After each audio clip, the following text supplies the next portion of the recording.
hasiera batetik bagenekin oso historia beharrezkoa zala, nik ez duen ezagutzen, eta beste neskak ez, eta pena bat da. Eta orduan ikusi genuen, eta bagenukan hor, azken ardura puntu bat, ez, gure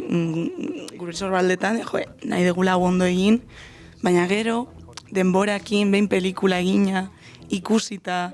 eta jendea, ezagutu genitunean baita, benetako pionerak, nik uste konturatzen jungeala zenolako dimentsia daukan historia honek, eta nik uste hemendikan denbora pasata konturatuko naizela are gehiago zenolako garrantzia daukan benetan. Kontatu gute pixkat, denetatik, baina orokorrean beti errepikatzen zan, nola broma bat bezala hartzen zituzten, kazetariak badago hori filmean baita gertzen dela oso famatua den klip bat, ez? Beraien ipurdiak ikusten diana, bakarrikan enfokatzen zaila beraiei, edo galdera, futbol partido bat bukatzerakoan, galdetza izuze, zen nahiago izu gol bat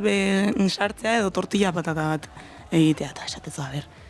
Eta gainera, kontuan hartuta beraiek askoz ere txikiagoak zirela gu fikzioan heldutu ditugu, beraien adinak,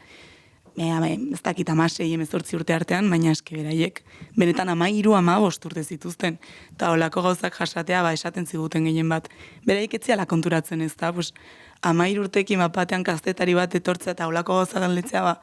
erantzuten zieten edo zein moduan, baina beraiek hori lotxa sentitzen zuten.